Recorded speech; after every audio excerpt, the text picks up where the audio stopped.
Տիկին Գարասյան, շնորհակալություն ձեր զեկույցի համար, դուք իրականում բազմաթիվ շերտեր եւ բազմաթիվ ոլորտներ շոշափեցիք ձեր խոսքի մեջ, որտեղ իրավամբ կան խնդիրներ, խնդիրներ, որոնց մասին պետք է բարձրաձայնել, առավել եւս որ հավակնում եք այս պաշտոնին, դուք մասնավորապես շեշտ կատարեցիք ՄԻԵԴ-ի եւ ՄԻԵԴ-ի որոշումների վրա եւ որքան էլ որ զարմանալի է կամ ոչ այնքան զարմանալի է, երբ օրինակ մենք խոսում ենք ՄԻԵԴ-ի մասին, անպայման հիշում ենք բոլորովին վերջերս ՄԻԵԴ-ի հրապարակումների մասին, մասնավորապես ընդդեմ Հայաստանի մարտի 1-ի հետ կապված, եւ եթե հիշողությունս չի դավաճանում, Հայաստանի Հանրապետության գլխավոր դատախազը իր ելույթներից կամ հարցազրույցներից մեկի ժամանակ նշեց, որ մարտի 1-ի հետ կապված որոշ հոդվածներ վերավորակավորվելու են։ Հիմա օրինակ, եթե դուք դառնաք, ընտրվեք այս հանձնաժողովի նախագահ եւ օրինակ մարտի 1-ի դեպքերի հետ կապված անհրաժեշտություն լինի հանրային լսումներ կազմակերպել, որտեղ բնականաբար դուք պետք է հանդես գաք ոչ միայն բացման խոսքով, այլ նաեւ ամփոփիչ խոսքով։ Ձեր քաղաքական կողմնորոշվածությունը չի կաշկանդի ձեզ արդյոք։ Եվ երկրորդ հարցը, դուք խոսեցիք անձնական տվյալների, ինչպես նաև կանանց իրավունքների մասին, պետք է նշեմ, որ ձեր շարքերում այսօր կան երկու պատգամավորներ, ձեր գործընկերները, որոնցից մեկը նոյեմբերի 9-ից հետո օրինակ ահու սարսափի մեջ էր պահում բոլոր պատգամավորներին, ոչ թե ֆիզիկական իմաստով, այլ օրինակ հրապարակից հնչեցնում էր մեր բոլորի հեռախոսահամարները, տան հասցեները եւ հրոսակախմբերին կամ այն մարդկանց, ովքեր մտածում էին, որ մենք հայրենիքի դավաճաններ ենք, կարծես ուղղորդում էր մեր տներ, իսկ ձեր գործընկերներից մեկը ընդհանրապես հարձակվեց իր նորածին երեխայի մոտ շտապող մեր գործընկեր Սոնա Ղազայանին, եթե չեմ սխալվում, նույնիսկ ֆիզիկական հպում տեղի ունեցավ։ Կուզեի իմանալ, այս տեսանկյունից դուք որպես ավագ ընկեր կամ գործընկեր օրինակ ձեր երկու թիմակիցների հետ խոսել եք, մոտավորապես ասել եք, որ չի կարելի նման բան անել, չի կարելի մարդու անձնական տվյալները հրապարակից հնչեցնել եւ զինված հրոսակախմբերին ուղղորդել դեպի մեր տներ։ Արձագանք։ Առաջինը ինչ վերաբերում է վերավորակավորմանը, հա, մարտի 1-ի գործը, ես այդ առնչությամբ ուզում եք անգամ եւս հաստատենք, որ մարդու իրավունքների պաշտպանության հանձնաժողովը ոչ ՄԻՊ է եւ ոչ էլ դատական ատյան, դատավոր կամ դատախազ, եւ իմ գործիքակազմը, հանձնաժողովի գործիքակազմը, ինչպես մեր բոլորի գործիքակազմը, օրենսդրական դաշտն է, օրենսդրական դաշտի ուրեմն բարենորոգումը, օրենսդրական բացերի լրացումը եւ այլն, եւ բնականաբար այդտեղ շատ կարեւոր է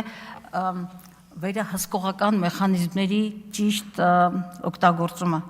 Ես այստեղ խոսեմ, որ հանձնաժողովում եւ ընդհանրապես բոլոր ոլորտներում, նաեւ մեր առաքելությունների մեջ, բոլոր հանձնաժողովներում իրավիճակի անաչառ գնահատումն եմ ես միշտ կարևորում, որովհետև մենք մինչև անաչառ գնահատում, հանգամանալի խորքային գնահատում չունենանք, չենք կարող դրանց օրենսդրական լուծումները եւ այլը տալ։ Ինչ վերաբերում է վերավորակավորմանը, սա ազգային ժողովի գործառույթներից դուրս է, բայց եթե պիտի այսպեսի հանգրվան ունենանք, բնականաբար իմ եւ հանձնաժողովի ընդրվելու պարագայում գործառույթը պիտի լինի Հայաստանի Հանրապետության օրենքների, սահմանադրության եւ միջազգային կոնվենցիաներով պարտավորությունների շրջանակում եւ ուրիշ ոչինչ։ Եվ մարդու իրավունքների պաշտպանությունը քաղաքական կոորդինատ, ես լավագույն դեպքում եմ ասում, այսպես իդեալում եմ ասում, ինքը քաղաքական կոորդինատ եւ այլ կոորդինատներ չի ճանաչում մարդու իրավունքների պաշտպանությունը, վերը այդ ամեն ինչից առանցքում սահմանադրություն, օրենքներ, կոնվենցիաներ եւ բնականաբար մարդկանց անձնական որակները, որովհետեւ այո, սահմանադրությունը վեր է ամեն ինչից, բայց մենք այսօր բախվում ենք այն իրականության հետ, թե ինչպես է այն մեր ամենօրյա կյանքում գրեթե ամեն վայրկյան ոտնահարվում։ Ես չգիտեմ դուք ինձ ուրիշ ինչ հարց տվեցիք, հա, իմ ընկերների վարքի հետ կապված, ես կուզենայի նաև, որ մենք այստեղ մի չգիտեմ անձնապես իսկապես ում նկատի ունենք, բայց մեր վարքը պիտի բաժանել երկու բաժնի, քաղաքական մարդկանց վարքը նաև, գործողություններ, որոնք քաղաքական պայքարի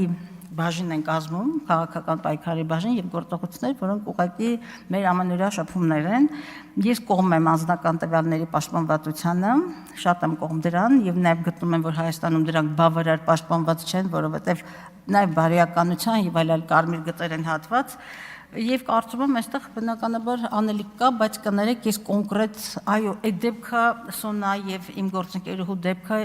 որքան գիտեմ, անձնական շփում չի եղել։ Անձնական շփում չի եղել եւ այդ առիթով բազմաթիվ անգամներ իմ գործընկերուհին հանդես է եկել, խոսել է, բայց այսքանը։ Ես ուզում եմ մի բան ասել պարոն Կոնջորյանին, բայց հետո մեկ այլ առիթով հենց այդ բարեբարկության կոնտեքստում, չգիտեմ, միգուցե կասեմ այլ հարցեր, այստեղ էլ չի, ուրեմն չեմ ասի։ Արձագանք։ Շնորհակալ եմ Տիկին Գալստյան, խոսքը Քրիստինե Վարդայանի եւ Իշխան Սաղաթելյանի մասին էր, դուք հրաշալիորեն հետո պատկերացրեցիք ում մասին եմ ասում,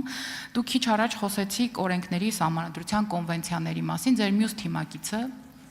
1-2 տարի հարցազրույցների 1-2 տարի առաջ հարցազրույցներից մեկի ժամանակ նշում էր, որ այս իշխանություններից ազատվելու համար մեզ պետք են ընդամենը 100 մահապարտ։ Ուզում եմ հասկանալ օրինակ այս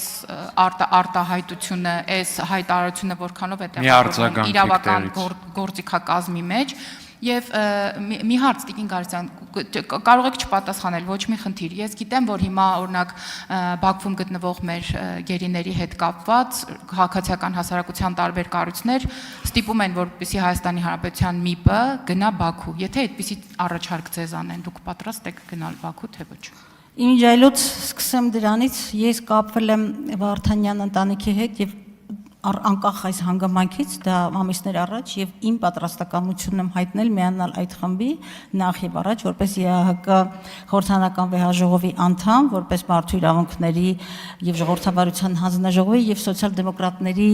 խմբի փոխնախագահ, ես ամենայն պատրաստակամություն ունեմ։ Ես նաև շարունակում եմ մնալ այն տեսակետի, որ Մանասյանը, Տիկին Մանասյանը ՄԻՊ-ը այստեղ փորձեց խուսանավել այդ պատասխանից եւ ասել, որ ինքը այդ լիազորությունները չունի, որպեսզի այդ կոնտակտը հաստատի։ Ես գտնում եմ, այո, մեկ անգամ եւս հաստատեմ, որ հայ ռազմագերիների վերադարձի հարցով Հայաստանի պետությունը բավարար ջանք չի գործադրում եւ երբ որ ես ուզում եմ հիշել Բոսնիա-Հերցեգովինայի խաղաղության ուրեմն համաձայնագիրը, խաղաղության համաձայնագրի կարևորագույն կետերից մեկը գերիների եւ բռնի տեղահանվածների ուրեմն վերադարձի իրավունքներ եւ այն կարծիքն ունեմ, որ չկա խաղաղություն առանց վերադարձի եւ վերադարձի իրավունքի եւ գերիների վերադարձի։ Շնորհակալություն։